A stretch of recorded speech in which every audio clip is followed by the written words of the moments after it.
L'adresse du chef de l'État à la nation, les fronts militaires et diplomatiques, l'inaction de la communauté internationale face à la situation dans l'Est du pays, ces points seront abordés le long de cette émission. Je reçois Maître Séraphin Oumbaka Pépé, au cadre de l'Union sacrée de la nation, acteur politique majeur de la République démocratique du Congo, dont l'histoire retiendra certainement ce qui s'est passé en 2018 pour les élections au présidentiel. Avec lui, on va aborder ces questions. Maître Séraphin, bonjour et bienvenue. Bonjour, Seigneur. D'abord, cette question. J'ai reçu plein de messages des Congolais qui voulaient savoir où était passé Maître Séraphin Oumbaka Pépé. Plus d'une année loin des médias, vous avez décidé d'agir dans l'ombre ou c'était un congé politique? Bon, je crois que les Congolais donc, qui nous suivent, c'est une bonne chose. Nous passons parfois des moments difficiles en politique. Il faut savoir prendre du recul. Et lorsqu'on prend les recul, ça signifie on se pose des questions sur son existence, sur soi-même et sur des objectifs à atteindre. On réfléchit au milieu et enfin, nous sommes là. On n'a pas cessé d'agir en coulisses et donner de la voix chaque fois qu'il fallait le faire, mais peut-être loin des médias. Je disais en introduction, l'histoire retiendra votre nom pour les élections de 2018. Une mobilisation exceptionnelle, permettez-moi l'expression, ce n'est pas du dialélo, c'est ce qui était fait. Et contre Kabila et Moïse Katumbi, l'un défendait Martin Fayulu, l'autre Chadari, dans une province qui était pratiquement acquise à l'opposition. Vous avez changé, quand je dis l'opposition, je parle de Fayulu avec Moïse Katumbi, vous avez changé la donne, plus de 100 000 personnes ont choisi Fati. Est-ce qu'aujourd'hui, 6 ans après, un regret par rapport à la gestion du pays où vous dites mission accomplie, j'ai fait ma part et je continuerai à faire ma part et la République jugera? Bon, vous ramener dans l'histoire, c'est une bonne chose, parce qu'un peuple sans histoire, en fait, ne sait pas construire son avenir. En 2018, ça a été dans une zone hostile, à Fati. Personne n'ignore les petites difficultés, rivalités qui existent entre nos deux communautés, à Lubumbashi et au Katanga. Nous avons bravé, nous avons montré à la face du monde que c'est possible d'être unis et aller de l'avant. Nous avions, en ce moment-là, avec le ministre actuel Kibasa Maïba, coordonnateur de la campagne présidentielle de Fati en 2018, nous avons bataillé jour et nuit pour lui donner les résultats qui avaient effectivement pesé lourd dans la balance pour qu'il soit élu président de la République. Et après, bon, les choses ont évolué, la politique n'est pas statique. Il y a eu d'autres acteurs politiques qui sont passés à l'avant-plan, qui en fait en 2023 ont donné aussi les résultats que nous connaissons, mais nous, malgré ça, nous ne sommes pas restés derrière parce que là où nous étions, les gens nous identifient comme tels. Je parle là où nous étions, là où le ministre était à Kassenga, les gens l'ont identifié comme sénégaliste. Et moi où j'étais là, dans les Olomami, les gens m'ont identifié comme tel parce que ils savent que depuis 2018, nous avons porté les combats de l'IDPS visiblement, mais ils savent aussi que depuis notre jeune âge, nous sommes l'IDPS et nous ne changerons jamais contre vents et marées. Donc il n'y a pas de regret pour cela. Aujourd'hui, c'est la nation qui compte. Le chef de l'État fait ce qu'il peut faire et il a encore besoin de nous tous pour l'appuyer afin de l'aider à atteindre ses objectifs qui se résument en une seule chose, le peuple d'abord. Donc le bien-être de la population, c'est ça son cheval de bataille. La guerre qui nous est imposée devra peut-être ralentir ses ambitions dans le développement de ce pays, mais ne pourront jamais anéantir sa volonté et notre volonté de donner le mieux-être à cette population. Avant d'aborder la question ou les sujets du jour, permettez-moi de poser une question justement sur ce qui s'est passé en 2018. J'ai reçu des questions. C'est vrai, on n'invente rien. La population de Bukana, si je ne me trompe pas, Bukama, voilà. Quelqu'un m'a demandé de savoir, Qu'est-ce que vous avez fait pour mobiliser ou obtenir autant de voix pour Fachi face à Moïse Katumbi, considéré entre guillemets, selon la personne, était considéré comme le roi du Katanga? Bon, vous savez, l'avantage que le président Félix a eu en 2018 aussi, c'est l'héritage de Etienne Tshisekedi Mulumba, qui n'était pas moindre dans la communauté catangaise. C'est un homme qui a traversé toute une génération. Aujourd'hui, les gens qui sont dans des bureaux, les gens qui sont officiels, sont les étudiants, pour la plupart des étudiants de 1982, les élèves de 1982, qui ont grandi avec l'IDPS et que, bon, on venait de perdre cette grande figure, son fils se pointe. Bien sûr, nous avons ranimé le fait, mais il y a cet héritage-là aussi qui nous a accompagnés. N'oubliez pas que l'histoire de l'IDPS, les gens peut-être ne connaissent pas. L'IDPS a fait sa sortie officielle de l'IDPS à Lubumbashi. L'IDPS s'est créé en 82 à Kinshasa, mais la sortie officielle, c'était le 1er janvier, le 1er mars 82 à Lubumbashi. Donc, l'IDPS dans la tête de nos choix. Il y a ce qui a 18 ans, la Kabylie, le Mobutisme et tout ça, mais les gens voulaient goûter à la gestion de l'IDPS. Et la présence de Félix aux élections a poussé les Congolais à goûter, les Congolais du Katanga, bien sûr, toutes tendances confondues, toutes tribus confondues, parce que nous-mêmes, étant les enfants du terroir, nous avons raciné les nôtres, et les gens ont essayé Fachi. Et aujourd'hui, nous sommes là, en 2023, les gens ont goûté à sa gestion, et nous sommes en train d'avancer. Ni t'était la guerre, on sera encore très loin dans la reconstruction de ce pays. Il faut signaler qu'en 2023, vous avez refait du sport. Oui, en 2023, cette fois-ci, nous n'avions pas la coordination. Il faut le reconnaître, nous n'avions pas la coordination de la campagne du chef de l'État. Vous avez étonné les monde avec oui, mais en tant que candidat, toi-même, candidat député, et qui soutenait le président de la République dans un coin hostile, il faut toujours le souligner, dans un coin hostile, où il y avait toutes sortes de chantages contre la communauté kassaïenne, entre guillemets, et nous-mêmes parfois assimilés, mais heureusement que nous sommes les enfants du terroir, nous savons communier avec les nôtres, nous avons imposé Fachi dans les coins et les recoins de Boukama.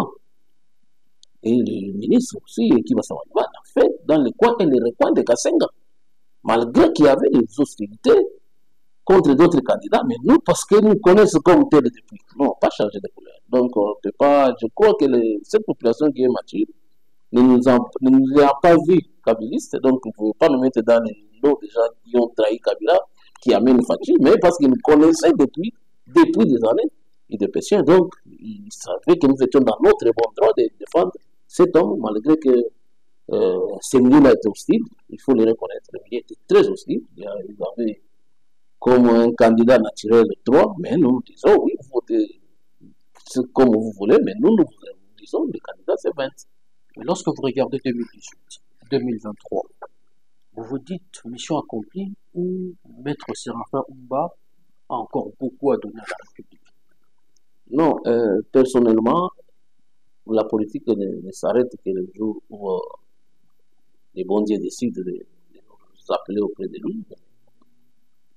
Nous sommes les enseignants de la société, on doit continuer à prêcher par les bons exemples et à guider les gens dans les bons sens, parce que qui dit leader, dit celui qui tient la lampe, qui doit montrer à la foule les bons chemins. Parce que lorsqu'un leader lui-même commence à suivre ce que la foule veut, il y a problème.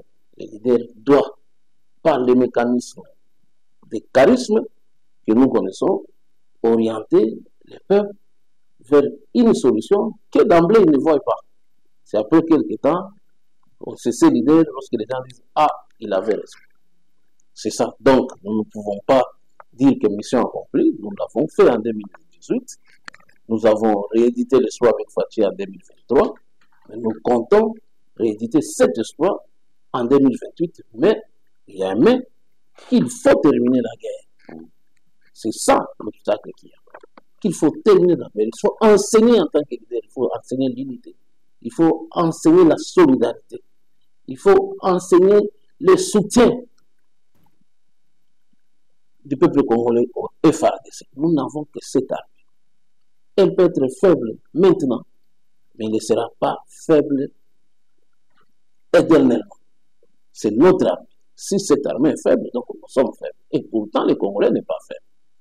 S'il y a eu des erreurs, effectivement, tout le monde sait d'où est venu ce genre d'erreur. Tout le monde sait. Aujourd'hui, vous allez peut-être parler par la suite de la diplomatie. J'ai dit oui. La diplomatie a échoué. Peut-être non, parce que nous devons dialoguer, toujours dialoguer. Mais nous n'allons plus commettre l'erreur, parce que j'ai parlé de l'erreur. Nous n'allons plus commettre l'erreur commise par Kabila qui a tenté cette diplomatie de négocier. Non, bon, les accords avec les Blancs. Oui, nous n'allons plus commettre ces erreurs-là de négocier. Tel que Kabila l'a fait, il était de bonne foi en pensant qu'en intégrant les gens dans l'armée qui ont fait la rébellion, c'était juguler les problèmes. Et pourtant, nous avons ouvert la voie à la faiblesse de notre armée. Nous nous sommes fait infiltrer jusqu'au niveau où se prennent des grandes décisions. Et aujourd'hui, ce que nous vivons, ce que nous sommes en train de payer l'erreur commise par Kabila, d'accepter, de fléchir devant la volonté de la communauté internationale. Et c'est cette même erreur qui fait faire commettre la fatigue, de négocier avec l'M23. Nous disons non, nous allons l'encourager à ne pas négocier avec l'M23. Si on négocie avec l'M23, il y a une ligne à ne pas franchir. Ne plus remettre l'M23 dans les chaînes de commandement, pour ne pas les reprendre dans l'armée, même si on arrivait à négocier. Parce que les trahisons dont on parle, Kabila lui-même, après l'avoir signé, l'a reconnu que l'erreur la plus fondamentale, c'était d'interner Lougarou-Ka dans l'armée. Il l'a reconnu. Et nous ne pouvons pas, nous sommes un peuple, nous avons une histoire. Nous ne pouvons pas rééditer cet espoir. S'il vous plaît, monsieur le chef de l'État, il faut rester ferme. Du moins, tout peut être dit, tout peut être fait. Vous avez réussi à inoculer les venin de la résistance dans les chefs du Congolais. Par le temps, j'ai dit, Goma peut être pris physiquement, mais dans l'âme des Gomatraciens, ils sont libres. Ils sont libres comme les Congolais le sont. Ils peuvent géographiquement occuper des terres, mais spirituellement, les Congolais restera unis et indivisibles. Ça, c'est grâce à Fachibek, qui a inoculé les venin de la résistance dans les chefs du Congo. Regardez, l'histoire ne se répétera pas deux fois. Regardez, comparez pour ceux qui étaient là en 1997. La prise de Goma ou la prise de notre territoire était suivie des ovations, des discours, et on nommait des gouverneurs ou les chefs des cités après ovation. Mais aujourd'hui, le Congolais qui a pris la résistance regarde sans intérêt l'arrivée des M23. Et c'est ça qui se passe à Goma. Nous nous battrons, le chef de l'État l'a dit, nos FARDC se battront parce qu'aujourd'hui la réalité est connue. La différence avec 1997, c'est qu'on ne connaissait pas la face cachée du Rwandais. On croyait que Mouzé venait, c'était des Congolais, mais quand les Congolais ont découvert que derrière c'était le Rwanda, qui a mené son genou et Mouzé a ouvert les yeux. Et la meilleure chose qu'il fallait faire, il fallait l'assassiner. Ils l'ont fait, mais les Congolais s'est réveillés. Et pendant 18 ans, nous sommes réveillés, effectivement. Nous avions oublié que nous avions introduit les serpents dans notre armée, qui, moins de détonation, prenaient armes et munitions pour rejoindre les Rwandais. Leur mère patrie, en réalité. Et ça, c'est sur ça que l'autorité, le chef des armées, ne veut pas bouger. Il n'y aura plus de réintégration avec les rebelles dans les structures officielles de l'armée. Parce que si 18 ans nous causent des torts, comme les cas aujourd'hui, on se va, ce sont des défections. On se va, ce sont des hautes trahisons. Si nous commettons la même erreur, le Congo est parti. Parce que je ne sais pas, je ne vois pas comment nos enfants s'en sortiront. Alors que nous avons ici l'occasion de mettre fin à cette aventure. Donc, aucun Congolais, à l'heure qu'il est, n'est prêt à accepter la domination de Kigali. Vous dites qu'il ne faut pas dialoguer avec le M23 pour ne pas répéter les erreurs de Kabila de 2013. Et pendant ces temps, le chef de l'État veut parler directement avec Kagame, dont il considère comme l'agresseur. Mais Kagame vous dit, ça ne sert à rien de parler entre Congo et Rwanda parce que la partie prenante à cette bataille, c'est le M23 qui doit obligatoirement y participer.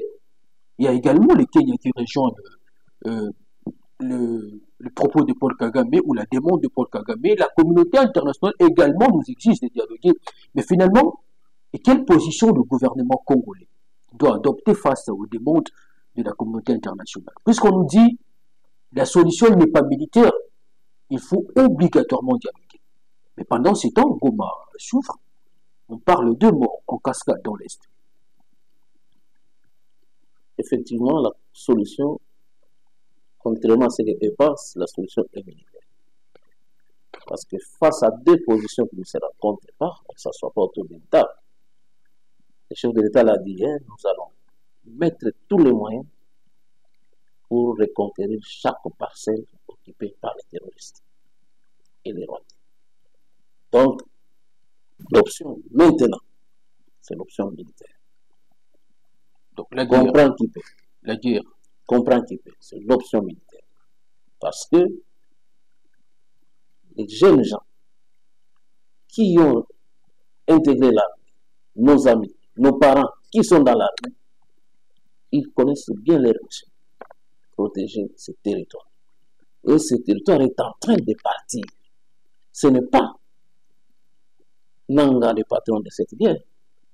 C'est pas Nanga. On représente Nanga qui ont dit. Ce n'est pas Nanga qui est le patron de cette guerre.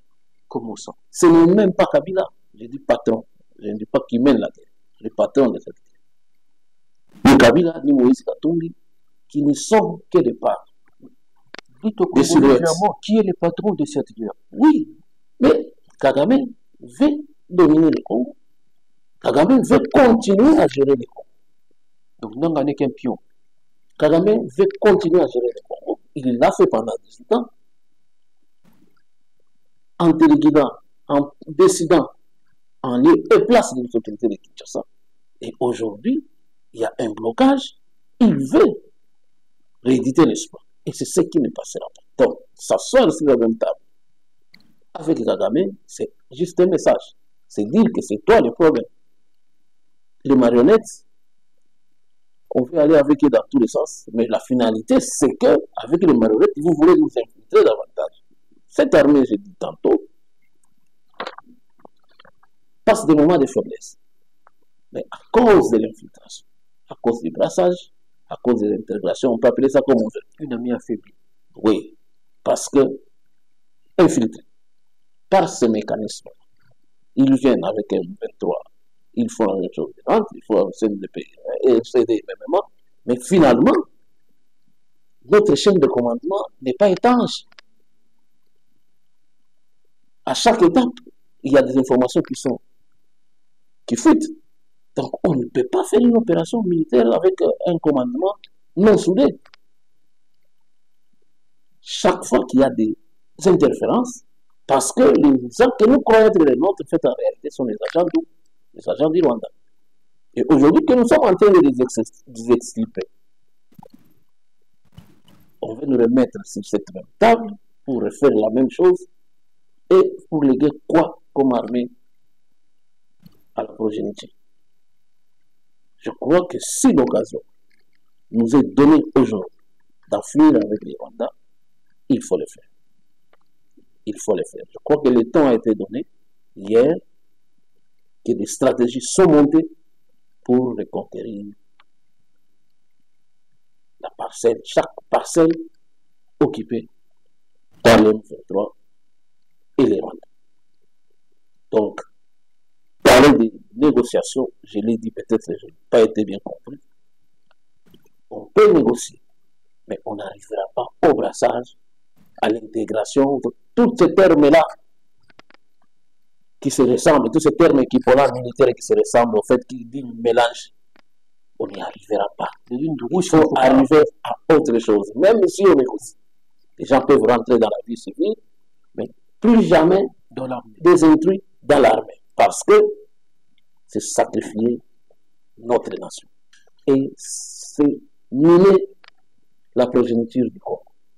Et lorsque la progéniture du Congo est minée, sachez que notre sol n'est pas protégé. Parce que cette guerre, au-delà de l'air gérant de Rwanda, c'est une guerre économique. Ce sont les richesses du Congo que les gens convoitent. Et qui n'aimerait pas voir le Congo dans sa dimension actuelle. Bon, peut-être le Rwanda quand même bien utilisé par l'Union européenne. Oui, mais, la communauté internationale. avec une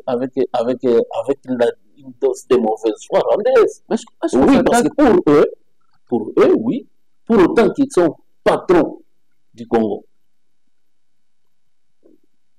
ils s'en foutent des minéraux du Congo. Ils peuvent le brader comme ils veulent. Ils sont producteurs de ceci, de cela, de matières qui ne sont jamais sur leur sous-sol. Mais la communauté nationale en est fière. C'est justement la marchandise. Est-ce qu'on s'attaque à la meilleure personne? Oui, c'est la meilleure personne. Utilisé aussi. Oui, ça arrive. Lorsque tu dis à ton voisin que ton enfant vole chez moi, il ne dit rien. Oui, il faut maîtriser cet enfant, lui infliger une punition qu'il faut. Vous verrez les vrais commanditaires. Il serait l'homme heureux, je crois. C'est peut-être difficile de se construire pendant la guerre, mais ce sont des meilleurs moments où une nation forge une âme. C'est des moments comme ça. L'âme de la résistance, elle est là. Il faut former l'âme, forger encore davantage le patriotisme. Puis, dans la tête du Congolais, une hégémonie rwandaise. Aucun Congolais sérieux, je dis, ne peut accepter l'hégémonie rwandaise. Géographiquement parlant, vous voyez les deux pays en termes de dimension, ça signifie l'hégémonie d'être d'un côté, pas de l'autre. Ça signifie nous sommes un grand peuple, nous devons prendre la dimension de notre grandeur. Et nous sommes en train d'y arriver. Lorsque vous apprenez aujourd'hui que 4 jours, 5 jours après, il y a des gens qui résistent encore à Goma, dites-vous qu'il y a une flamme qui peut à tout moment reprendre et embraser toute une région.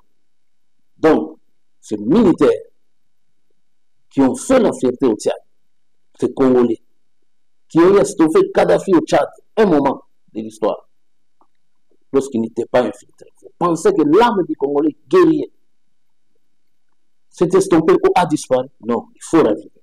La meilleure manière de raviver cette âme, c'est aussi de montrer par les exemples cette population unie autour du chef de l'État. La mobilisation. C'est nous mettre comme un seul homme derrière nos phares, dire que nous n'avons que ça comme armée. Il n'y a que nous-mêmes pour prendre notre destin en main. Parce que l'hypocrisie de la communauté nationale, nous n'en parlerons même pas parce que ça ne sert à rien. Tout le monde voit, tout le monde entend, tout le monde dit à demi-mots ce qu'ils peuvent dire à grands mots, mais ils ne font rien. Donc, à nous de nous prendre en charge. Et nous ne pouvons nous prendre en charge qu'avec cette armée qu'il faut ascenser, applaudir pour qu'il donne les résultats escomptés. Et les résultats escomptés, c'est donner la paix à cette population. Et le retour de cette population, c'est le respect à ces vaillants soldats, les Tokowa qu'on a école. Ils ont prêté serment pour ça. Et nous qui sommes dans d'autres disciplines, ce que nous pouvons rendre comme pièce de rechange à cette armée. Que chacun fasse le travail qu'il doit faire en respectant les biens de l'État correctement, en faisant le travail correctement, en respectant les biens de l'État, parce que ceux qui sont au fond font leur travail. Si nous faisons notre travail très mal, je crois les ondes négatives ou les ondes positives ne pouvons pas les accompagner. Il faut arrêter avec les détournements surtout. C'est pourquoi j'ai dit que chacun fasse ce qu'il doit faire en respectant les biens de l'État. Parce que lorsqu'on respecte les biens de l'État, l'État génère ce qu'il a généré, on sait canaliser le peu que nous avons pour l'effort de guerre. Et aujourd'hui, je crois, toute dépense peut être faite, mais il faut prioriser l'armée. Parce que grâce à cette armée, nous aurons la paix et nos enfants, la progéniture, pourra trouver cette terre telle que nous aussi nous l'avons trouvée. Et les aïeux nous ont légué une terre entière, prospère et riche.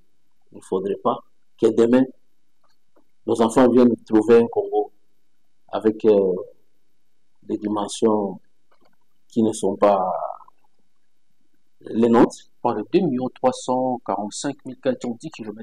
Ça devra rester ainsi et il sera ainsi.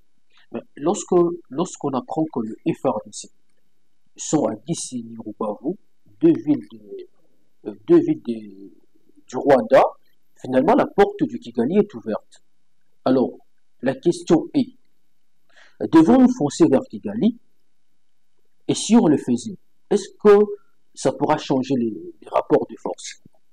De toute façon, je ne suis pas stratège militaire. J'ai dit qu'il faut négocier avec Kagame. Il faut le pousser aussi à venir négocier. Il faut négocier avec en position de faiblesse. J'ai dit qu'il faut négocier avec Kagame, pas avec les M23. Et je vous ai dit tantôt que l'option de la guerre, c'est la meilleure option pour négocier avec Kagame. Donc je ne suis pas stratège militaire, je le répète. Mais j'ai dit qu'il ne faut pas négocier avec les M23 parce que les M23 négocient avec eux. La demande principale qu'on ait, c'est l'infiltration. Or, nous ne pouvons plus commettre la même erreur parce que Kabila lui-même qui a tenté ce chemin a y aller regretter. Nous ne pouvons pas négocier avec les M23 parce que ce sont des marionnettes du Rwanda. La présence des M23, c'est Kagame que nous mettons dans notre salle. Il faut négocier avec Kagame. Il faut amener Kagame à négocier. Et les stratèges militaires savent ce qu'ils doivent faire, ce qu'ils peuvent faire pour amener Kagame à la table de négociation. La communauté internationale complice? J'ai dit, cette guerre est économique. D'abord économique, parce qu'ils veulent avoir nos matières premières à véhicule, ou ils veulent nous déposséder de ces matières premières. On sait que le Congo est trop riche, mais oui, Dieu sait pourquoi il a mis cette richesse ici, et c'est pourquoi il a établi cette population, ou ce peuple sur cette terre. Il sait pourquoi. Et un Congo en paix, c'est l'Afrique qui se développe. Et c'est le monde tout entier qui se développe aussi. Un Congo en feu, ça doit être le feu partout. Il ne faudrait pas que le feu demeure au Congo.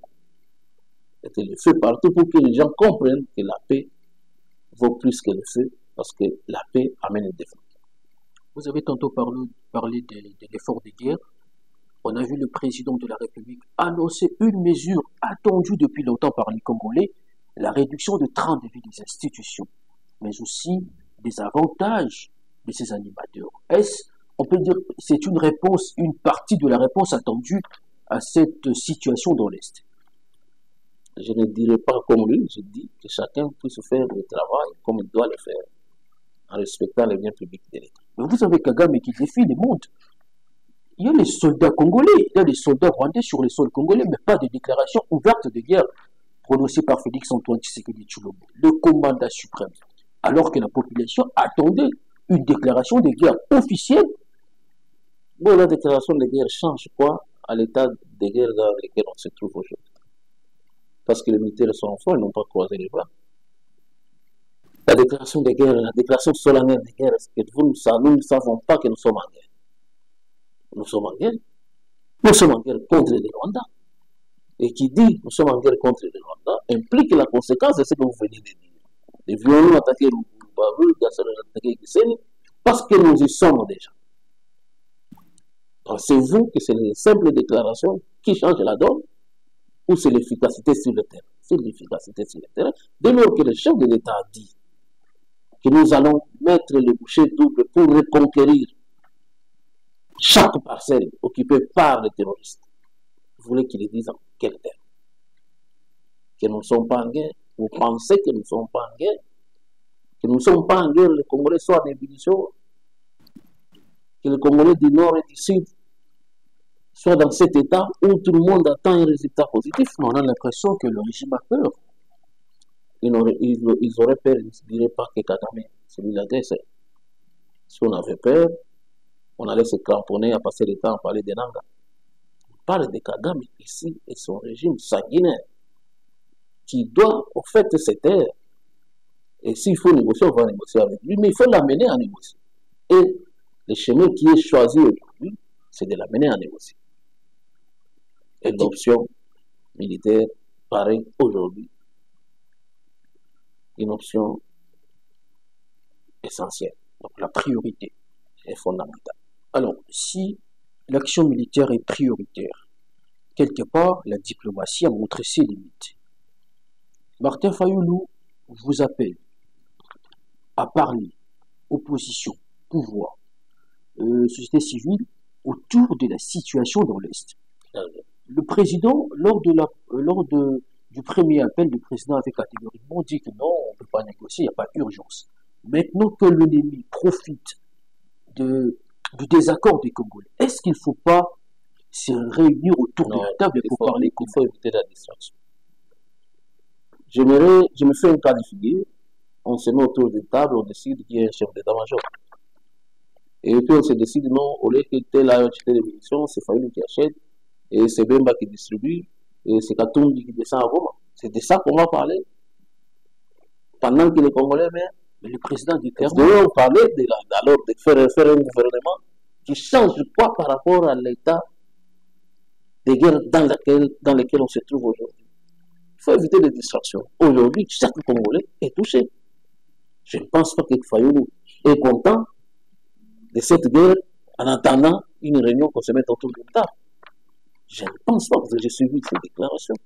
Qui est ce Congolais qui attend une table ronde pour que la guerre cesse?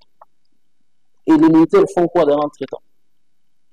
Ça, ce sont des considérations politiques. La cohésion est importante. Oui, la cohésion est importante. C'est une simple salutation qu'on appelle cohésion. Et dans l'entretemps, ça ne vous prend une semaine. Quels sont les militaires qui ont au fond son ravitaillement? Vous résolvez ça comment? Entre-temps, vous dites qu'il faut réduire les trains de vie. Et vous voyez ces Congolais se réunir sans perdre. Vous avez connu les Congolais se réunir sans perdre. Faire une réunion de 2 jours. Vous les avez vus?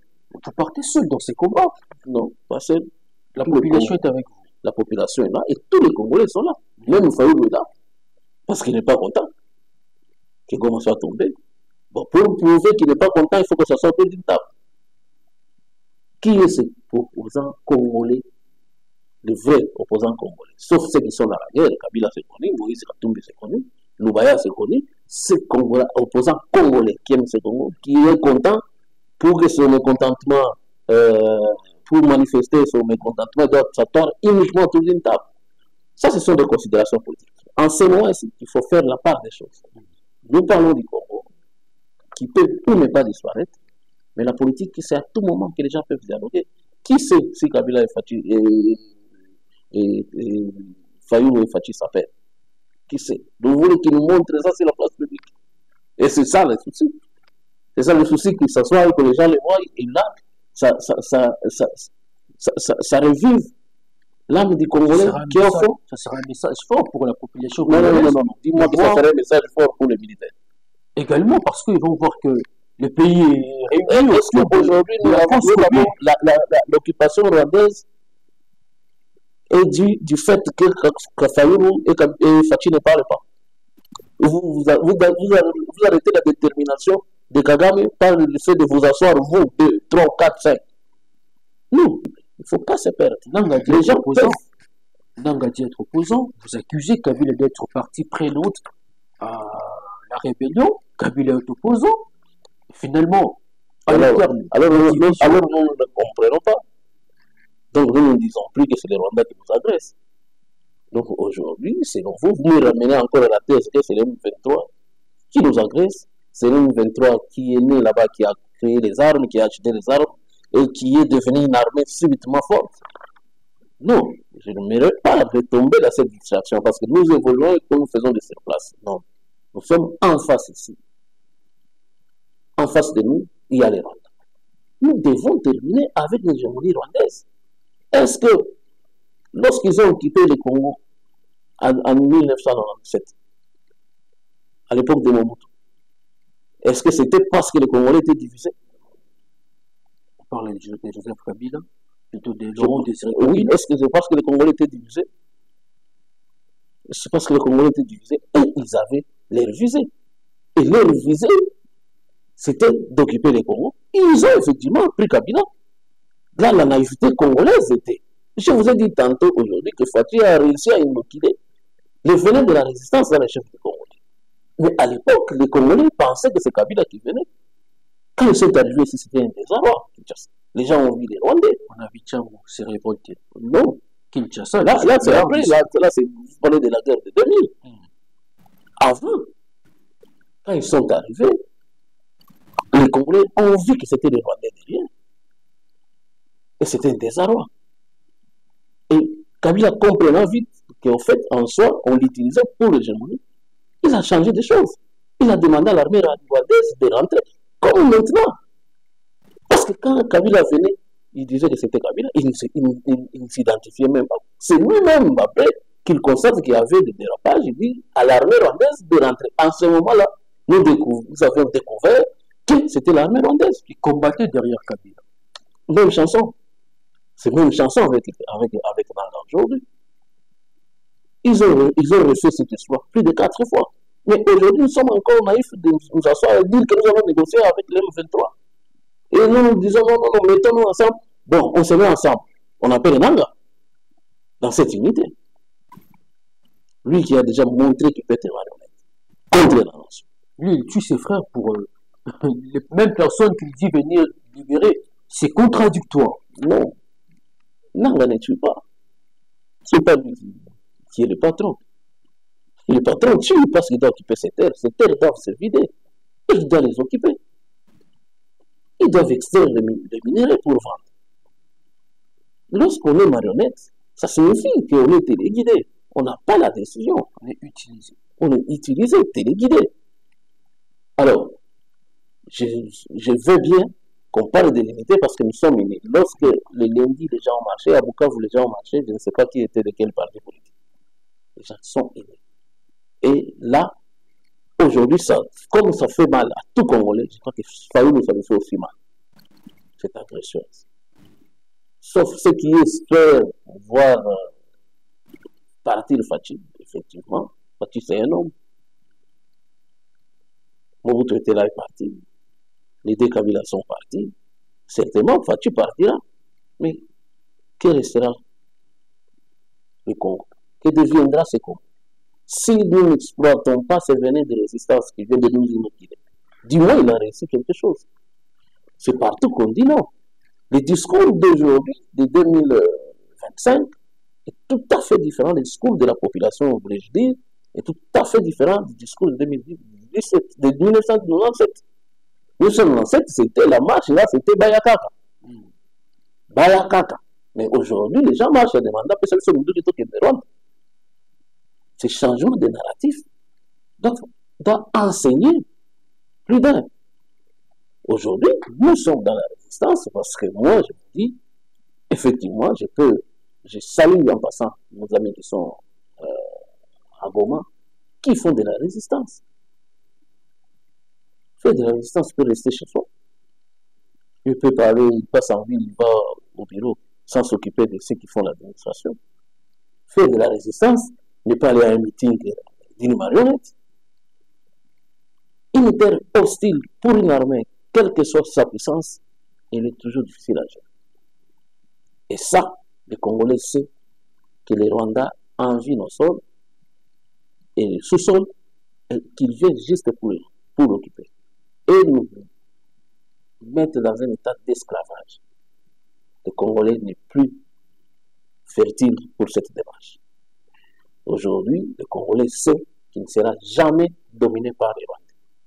Il reste Congolais, libre. On peut occuper des terres géographiquement, mais dans l'âme des Congolais, cette résistance est quasi soudée. La gestion est physique, hein, notre combat. Une question, on a reçu une question, le Congolais voulait savoir. Et parce que le léopard s'élève pour dévorer les animaux présents dans son espace, est-ce qu'aujourd'hui, pour son expérience, pour avoir dirigé ces pays pendant 18 ans, pour avoir été à la table de négociation avec le M23, parce qu'il connaît qui est rebelle inséré dans l'armée, qui est rebelle inséré au service des renseignements, quels sont les quotas, quelles sont les clauses des accords qu'il a y a signés, consulter Kabila sera une erreur. Je vous ai dit tantôt que tout Congolais La sérieux, population veut savoir. oui, tout Congolais sérieux, c'est que le patron de cette guerre s'appelle Kagame. Et l'erreur que Kabila a eu à regretter, c'est d'avoir fait le brassage et le mixage en mettant les soldats rwandais dans nos rangs, Les chaînes de commande. dans les chaînes de commande. Devons-nous les consulter pour faire la même chose? Ou devons-nous puiser de ces erreurs pour corriger? Il faut Et dénicher. aujourd'hui, non, aujourd'hui, sur le terrain de guerre, ce sont les sous-officiers, les officiers qui reprennent les choses en main. Après avoir extirpé quelques éléments qui ont des acquaintances, comme vous avez dit, avec l'ancien président, vous sentez cette donne de résistance, cette donne patriotique de résistance, parce que les militaires se disent trop c'est trop. Devrions-nous consulter quelqu'un, peut-être on dirait qu'un fonds de secret d'État, quelqu'un qui a eu de sagesse ici à payer l'armée rwandaise opérant au Congo? Et c'est ça comme exemple qu'il va nous donner. Il faut prendre en charge l'armée rwandaise pendant autant d'années. Il faut. Parce que lui-même a le regretté. Mais il nous a tout dit. Parce qu'il a regretté que c'était l'erreur d'intégrer les Barougarouga dans l'armée. Il a le dire. Devrions-nous le consulter pour qu'il nous le dise davantage? Devrions-nous lui demander comment le professeur Samba Kaputo est décédé? Parce que celui-là, il a dénoncé des choses pendant que nous devions payer l'armée rwandaise, on avait connu l'État, et qu'on l'a sacrifié pour aller s'expliquer ce chez Kagame. Devrions-nous consulter pour ça? Qui ne connaît pas ça? Qui ne connaît pas les erreurs de Kabila? Nos services sont là. Les services connaissent des choses. Mais si ce sont les services qui sont dirigés par les patriotes, je crois que les chefs de l'État est suffisamment renseigné. La mobilisation est générale. Donc, pour vous dire que je ne vais pas citer, que je ne vois pas l'opportunité de se rapprocher de Kabila pour savoir comment déjouer ces pièges qui nous est tendu par les Rwandais. Et nous, particulièrement étant de l'espace du Grand Katanga, nous appelons à nos frères de comprendre que l'heure est venue d'éviter d'être sous la domination de Kagame. Et effectivement de se prendre en charge. La guerre n'est pas une solution. Le développement passe par la paix. Et que personne ne trompe personne en disant qu'aujourd'hui, cette guerre, c'est pour mettre fin à un régime. Non. Cette guerre, c'est pour effectivement que le Rwanda soit le vrai patron de la RDC. Et que la RDC soit une province dirigée par un préfet commandé par les Rwandais. Tout le monde le sait.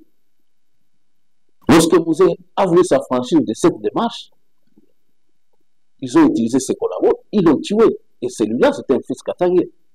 Ils l'ont tué parce que pour eux, il fallait dominer le Congo et faire du Congo une province rwandaise. Samoué a dit non. Et Kabila, qui est venu tout jeune, ils l'ont manipulé. Et en fin de compte, il a regretté d'avoir commis l'erreur du brassage parce qu'en réalité, il ne contrôlait plus rien, les officiers dépendaient plus du Rwanda. Et c'est cet espoir qu'on veut éviter, nous disons non. Même si nous allons périr tous, il faut périr pour la dignité et l'indépendance de ce pays. Et le Grand Katanga en donnera l'exemple de résistance. Une dernière question qui sera aussi votre mot de la fin. c'est clair et net. La guerre est faite contre les Congos et non contre le régime Tshisekedi. Ça doit être noté. Puis le président a prévenu même la communauté internationale, la RDC ne se laissera pas humilier. Et sa ministre des Affaires étrangères a dit, si l'ONU n'agit pas, la rue s'en chargera. Des phrases qui disent beaucoup de la suite de cette guerre. Maître Séraphin Mbaka-Pépé, acteur politique majeur, au cas de l'Union sacrée, quel message lancez-vous à la population congolaise? Est-ce qu'il faut rester, il faut adhérer dans l'armée, il faut continuer à être dans la rue, ou il faut carrément, simplement être derrière le chef de l'État et les FARDC? L'on vous suit. Je crois que j'ai commencé par vous dire que ce que Tshisekedi a réussi à faire, c'est qu'il a inoculé les venin de la résistance dans les chefs du Congolais. Donc, aucun Congolais aujourd'hui ne peut accepter de vivre sous la domination rwandaise, sous la domination de Kigali. Il faut garder cet élan. Et tous derrière notre armée, parce que nous n'avons que cette armée, les FARDC, les gens qui se sont engagés librement, ils ont décidé de sacrifier leur vie pour sauver cette patrie. Et nous devons lui rendre honneur par notre comportement digne. Même s'il faut soutenir par des marches, ça doit être des marches dignes d'un grand peuple qui s'exprime et qui exprime son ras-le-bol. Et pour les jeunes, ceux qui aiment ce pays, qui ont encore de la vivacité en eux, qui sont rigoureux, vigoureux, leur est arrivé de protéger notre nation, d'adhérer dans l'armée, d'être formés et d'en sortir aguerris. Pour que cette aventure qui commence maintenant, qui va s'estomper, ne puisse plus se répéter. Et aux vaillants Ouazalendo de continuer à défendre les terres de nos ancêtres. Parce que les Rwandais, je dis bien les Rwandais, ont bénéficié de l'hospitalité de ces peuples. En 1959, en 1997, et nous les avons traités comme nos frères dans les universités, dans nos écoles. Nous avons, pour les amis de l'Est et même du Sud, les gens ont grandi avec les Rwandais, les Tutsis.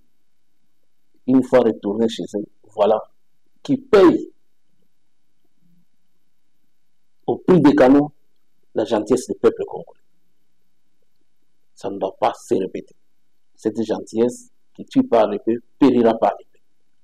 Nous avons été gentils un moment, aujourd'hui, les enfants et les tout petits enfants doivent savoir que nous avons un adversaire, un ennemi qui s'appelle Kagame. Et par ricochet, le peuple rwandais payera ses prix pendant très longtemps. Parce que nos enfants auront du mal à faire la part des choses entre le régime rwandais et le peuple rwandais.